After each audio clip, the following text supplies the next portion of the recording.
Welcome everyone to Behavior Code. I got the Instagram live on camera. It's unprofessional right there. This is Yogi Chris PhD. You're seeing my cool bedroom in Asheville, North Carolina. And I have with me, whoa, okay, here we go. Camera happening over here.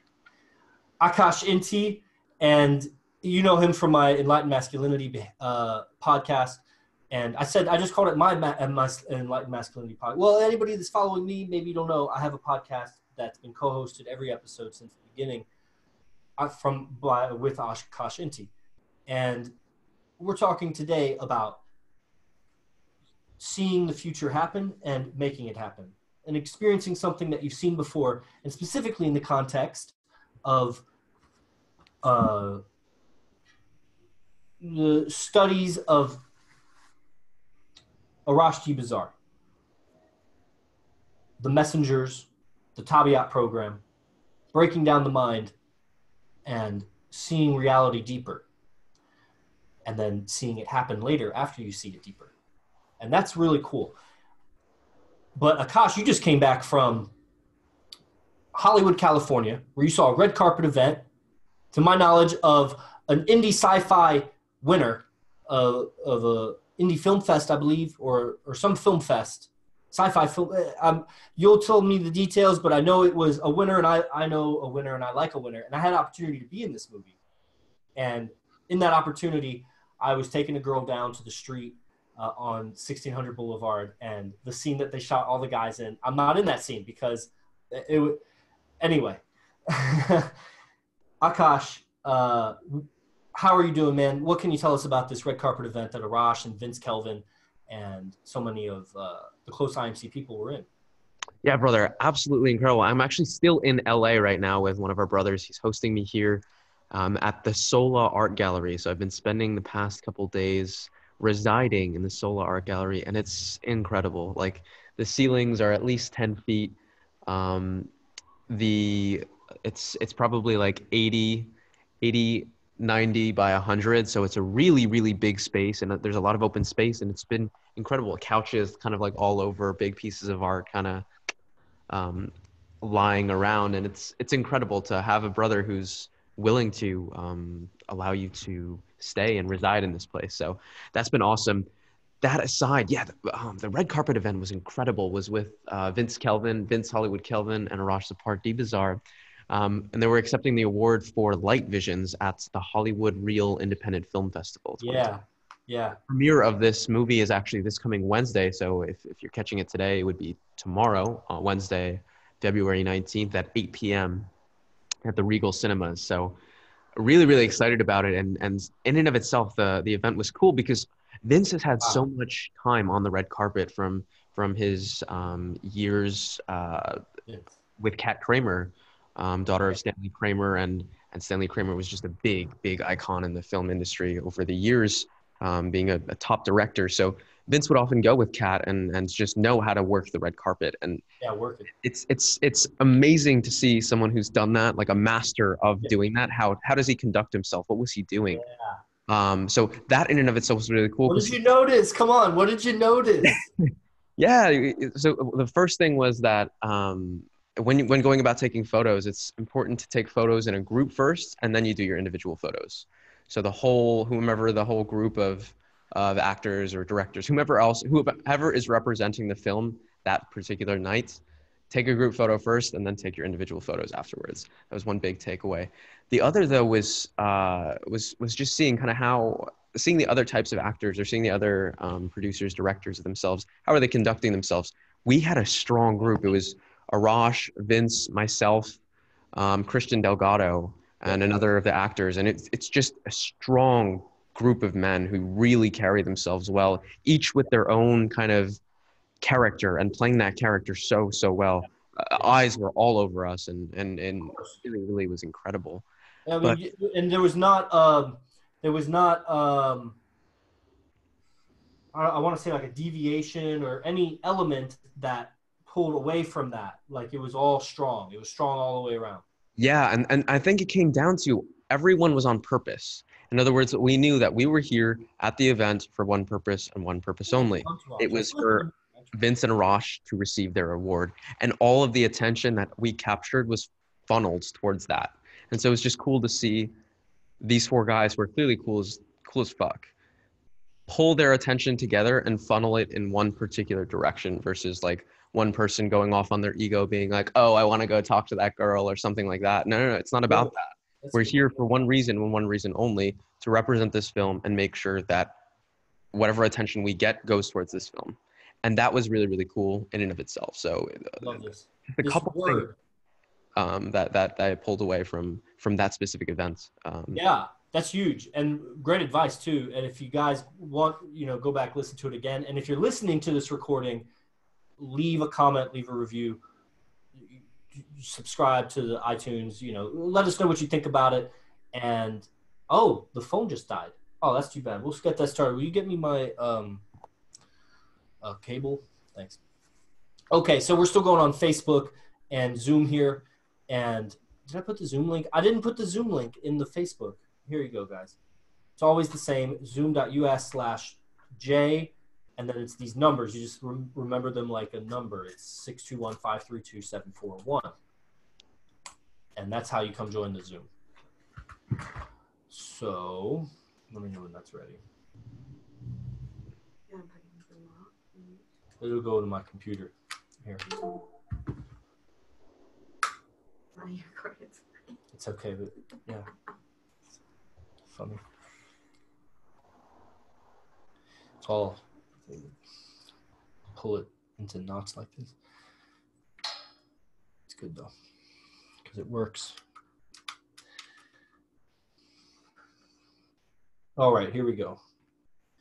We'll get the IG back. So, you said the word intention at the end of that, like the sole intention was this, that, the other. And intention is what I wanted to talk about, is how have you seen in the last, let's see, we just finished the Abracadabra event. And before Abracadabra, there were several very powerful events. And I think just going back to the beginning, Akash, your OG. Tabiat, the first event in San Jose, California, there were things revealed to other men that had never been revealed to another man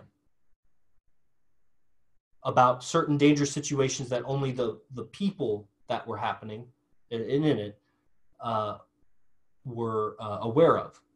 And so an idea was duplicated, and you were there for that. And that was very powerful because I saw magic happen then and afterwards up until now. And I want to get your take on it because more and more magical things are happening to me lately, with me, in me, And what is your experiences, any mystical spiritual experiences since, and the clearer or more obvious you could make it, then that would be really helpful. Yeah, brother, it's really, really interesting. I was actually talking to Arash, Vince, and Christian about this on the awards night itself. I've been feeling more alive than I've ever felt in my life. And it's only increasing every single day. And I think a lot of it really has to do with the communication patterns that we're accessing and communicating and duplicating, as you mentioned. It's really funny that you mentioned the word duplicating at this particular moment, because as you said that, what came to mind to me was like a DNA strands kind of duplicating and replicating. And what is that process like? And I know that process so intimately from my prior lifetime as a biotech strategy consultant analyst.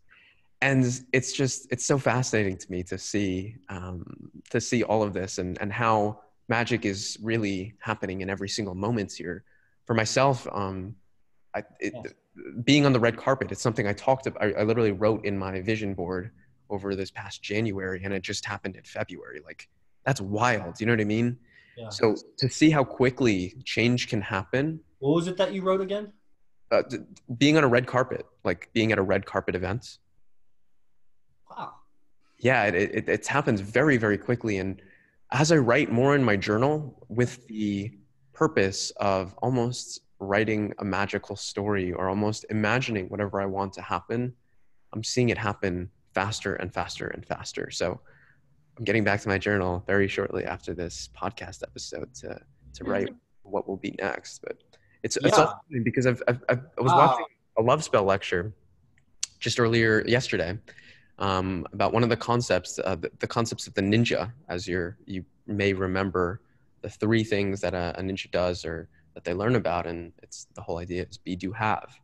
Yes. And it's wild to see the application of this teaching that Arash has given us. Mm-hmm. Yeah, the be, do, have teaching. And so many of these things, like you say, the red carpet event is very tangible and super cool. And I see the power more and more of writing in this magical thing. And it makes me wonder if the writers are really the magicians of the world. You know, the guy who ever wrote 50 Shades of Grey influenced, so much. Brother, it's so wild that you said that, because there was a day I was watching Limitless and I had this moment where these 4 words came to me. The gods are the 5 words. The gods are the storytellers. And it hit me so strongly, literally in my core, that I really understood the power of what that really means. That is intuition. What all what a lot of people will say is intuition. I just had an intuition to do that. What you basically are saying is I felt like doing that. So intuition is not a feeling. Intuition is this inner voice that rings true with like a cosmic truth. Like it can be verified. You get this information calling from within is an intuition. Man. I was just telling somebody I had 750 pages written. I don't know how many. I just keep adding. And there's so many different documents. I mean, imagine for every messengers and Tabiat, there's 10 pages. For all the old programs that I used to do, there's like 3 or 5 pages. I've taken different kinds of qualities of notes. 200 pages here for Diamond Mind, 200 pages here for mentorship, 100 pages here for love spell. And you add them all up, and then 50 pages no fucks. And then I wrote 2 books, which is the Sex Sutras and the 9 Laws of Social Dynamics. And if you added those in, it would be over 800. It's just of typewritten pages that edited. I want to put it all out there. And I'm wondering, since doing this program and getting this confidence and what you're journaling about now, what are some questions that you ask yourself, that you like to ask yourself to get yourself to journal about right now? Like, what are some ideas or what are some topics that you would do? Yeah, the biggest one that I keep coming back to is, what do I want my life to be like in 5 years, and really writing about it in intimate detail. In other words, fast forwarding into time and seeing what is it that I want in my life. So I've talked about this in a previous, I think, EM episode, and a lot of it have to do with just like a small little moment of waking up in a particular area. What does it feel like really waking up, and what's going through my mind?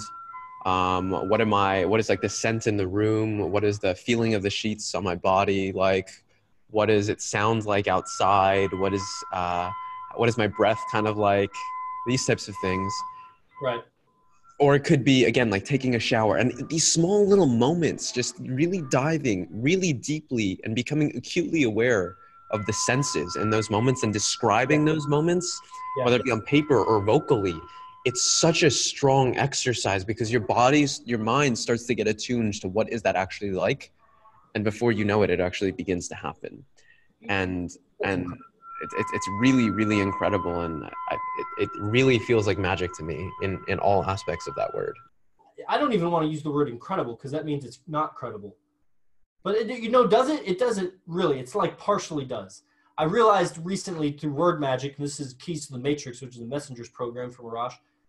And, I was found that unaccepting, there was some word that was like intolerable and there was some word that somehow saying it with those different prefixes, you could feel the difference, like it covered a different headspace by saying not this or that. Intolerable versus whatever. I don't know the example. I'll write it down. But what you're saying about these topics, diving into the senses, getting into the details, how do you feel about, I realized for myself just now from what you were saying, something about how I would handle a certain woman relationship. And it had to do with the journaling exercise that I've been doing since you brought it up a month ago or so. Every day, except I missed a couple days. What do I want my life to be like in 5 years? And diving into the nitty gritty details for a certain amount of time. I just kind of do it for a certain amount of time. And knowing that some of that's going to come true. And, you know, hoping to really develop my skill to where I can increase how much of that comes true. But then you got to bring up your sense of responsibility, because what if everything you ever wrote came true? You'd be fucked, right? So do you get to choose which 50% of it comes true? Are you choosing which 10% of it has come true up until now? Because I'm sure there's something you didn't choose. You don't choose that what you write comes true. Yeah, brother, it's really interesting that you say that, because I think what I've been observing more and more as I've been looking backwards into my life as well, it's the things that I've written. So as I bring my awareness up and become more aware of every moment, or more aware, because there'll be times even when I'm eating, as we're taught in yoga, like I was taught in a yogic way to eat is to 100%, you sit down for 30 minutes, you have 2 handfuls of food, and all you do is focus on the food for every single minute. There's no food, there's no phone that you have, there's no looking out into the distance. It's just focusing on the food going into the body, and the body integrating it into its being. I don't do that every single moment. It's kind of tough. A lot of the times I'll be eating while working or something like this. And so I'll notice that there'll be like I noticed this today, there'll be times where my mind is somewhere else. I'm thinking about something else while I'm eating. And it's like, dude, you're not practicing a yoga meal. What I'm trying to say with this in and of itself through that little story is that it's when I really do believe that you're 100% with that experience, and you're with that experience consistently through time, that things manifest. So in other words, if the first day of the 30 days and I do this exercise, I write about what a shower is like, just for the example of that. And I talk about the different products that I may be using, what's going through my mind, how focused I am just on the feeling of the water being on my body, whatever it may be. Maybe I have a little moment in that part where I think of, I want this to happen, even in this exercise as I'm writing it down. If I consistently write about that exercise for 30 days, that I believe will manifest. So it comes down to a consistency in the sense of the intention. How consistent is your intention? And when the intention is consistent and you really are aligned with that belief or of it happening, it happens. So there has to be a consistency. There has to be actions that are taken to actually make that happen. And then there also has to be the communicating about it. That's part of the action. So it comes again down to be, do, have, or also aligning your thoughts, your words, and your actions. It's by aligning these things that we live in truth. And I think it's these 2 teachings of be, do, have, and aligning the mind, the words, and the actions that combined really make the magic happen, in my experience. There are literally levels to this. Level, like, you know, the instrument, a level, it's level. There's levels to this thing about the mind, and intention, emotions, the connection between words, concepts you're holding, the feelings, which are the vibrations. And it's only looking random if you only know a piece of it. As you know more and more of it, it all falls into a rainbow of frequencies.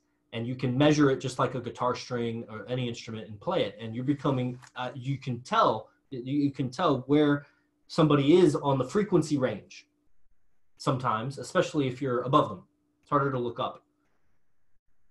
And it's not a vibe, it's a vibe in a different dimension, meaning it's not a vibe that like it's higher pitch, lower pitch. That's not the vibe of it, but it is that. It's just in another dimension. The vibe that you're hearing is in the dimension of me to you, the sound waves compression.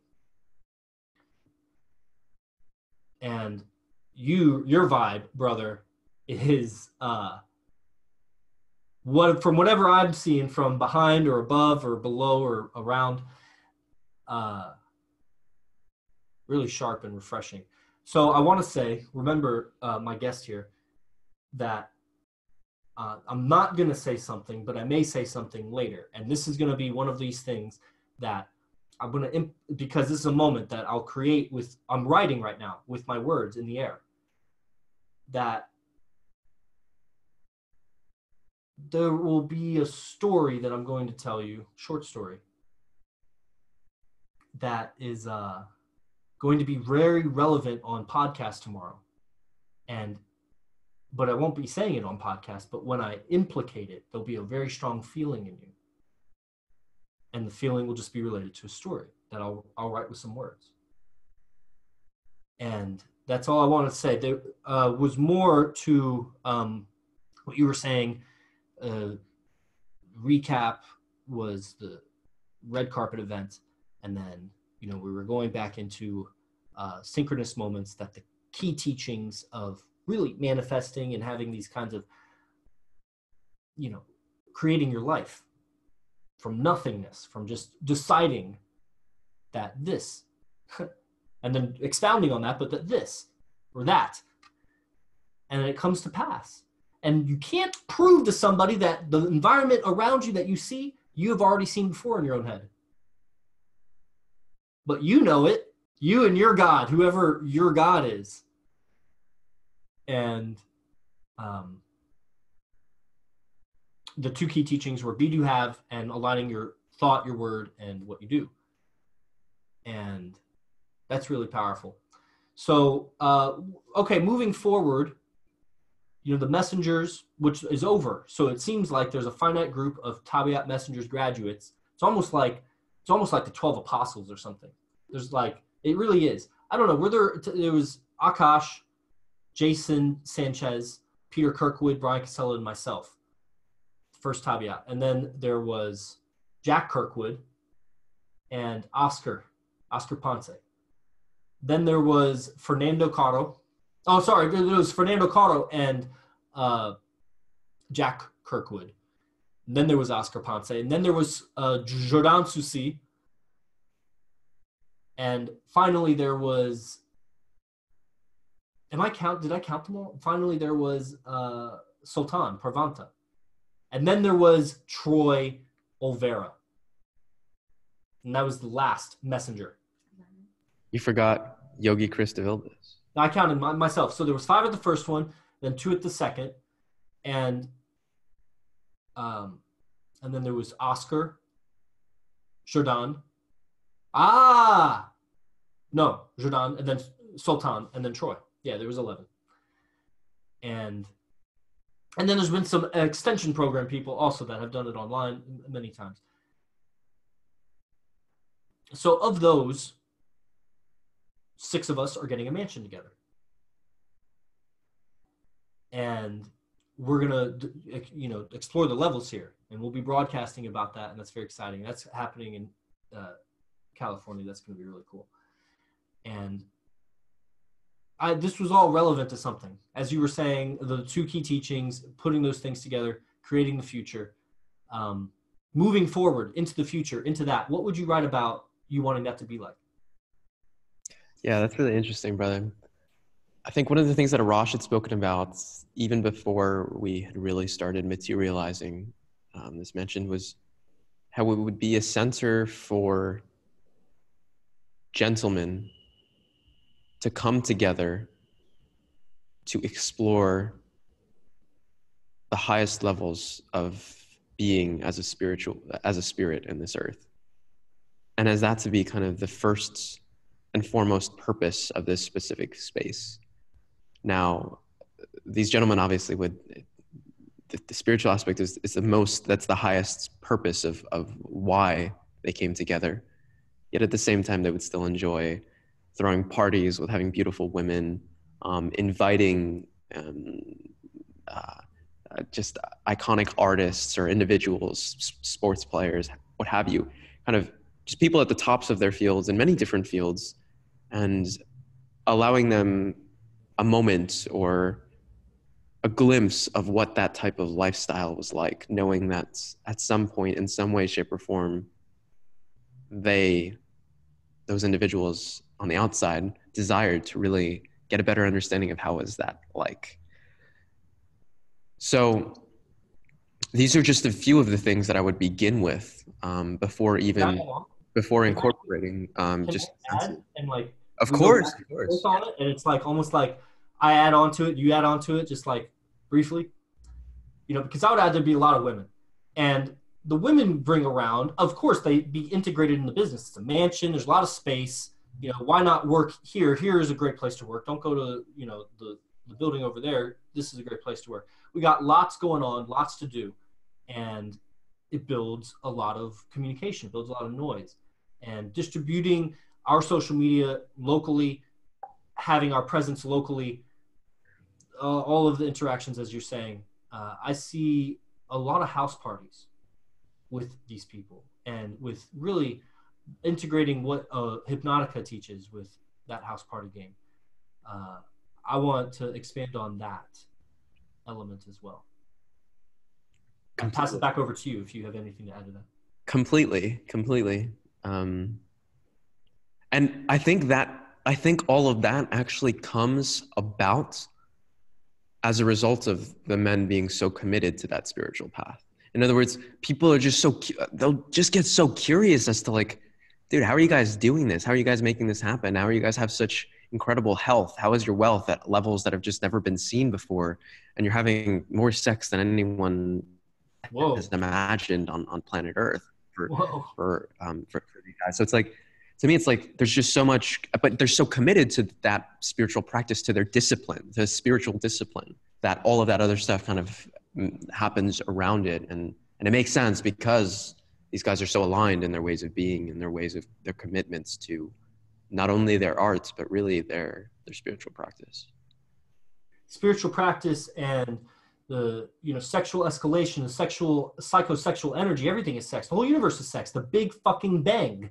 The Big Bang, it's the whole universe is this. And I know that the spiritual discipline in such a beautiful and aesthetic region of the world, as very mountainous, rocky California, very sunny out.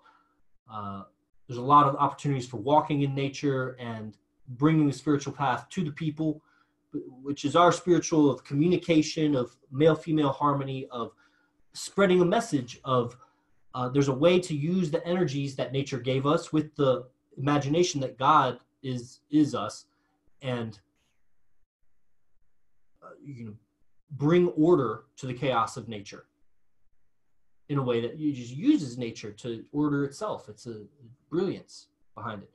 And we do that with our lives, with how we orbit around each other, how we manage these social situations, the psychosocial, sexual situations, excuse me, in a mansion with 6 other guys, or 6 rooms, 6, 7 maybe, pool, house, the water temperature, who knows? I see a lot of cold water exposure and on my skin in the closing of this.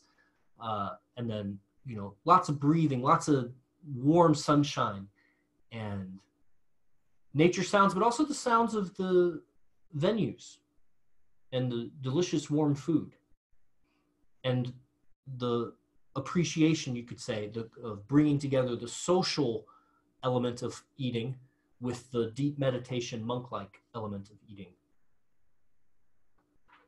Yeah, brother, I see there's something kind of irresistible about seeing, again, just brothers who are really committed to bettering themselves and having fun while doing it, for sure.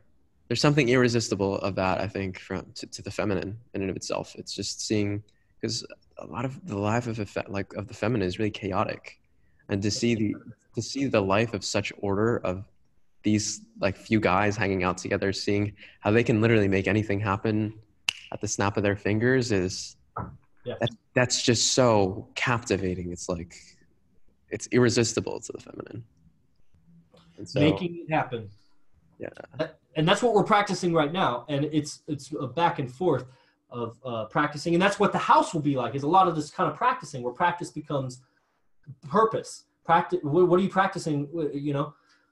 And oh, am I muted? No, I'm not muted. Oh, that's what I didn't have the Zoom up. I was watching the Facebook stream, which is lagging behind. So you were still talking while I was talking.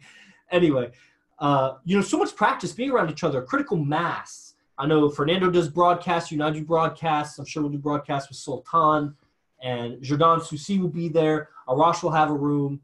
Brian Casella. I mean, you know, who's going to take this thing up? It's very flexible. Obviously, the people that have been 25K exchangers are going to have first dibs. It's just the way it has to be. And it's a different level of ethics because you hear certain things. They're not incriminating, but they're dangerous to people who don't care about the laws.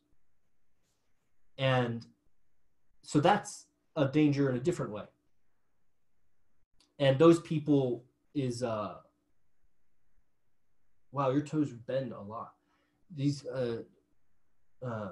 people have a different level of trust that you can be sure of something when it comes to where you're going to have all your money, where you're going to have all your plans for your future. There's enough stories of guys that have gotten together and gotten a mansion and they fucked it up because of whatever. Somebody happened to be a rat, or somebody happened to be a sleaze, or somebody happened, you know, you don't know the people until you get to putting all your money on the line, putting all your purpose out there, exposing yourself to as much as not exposing yourself to as many people as you can reach.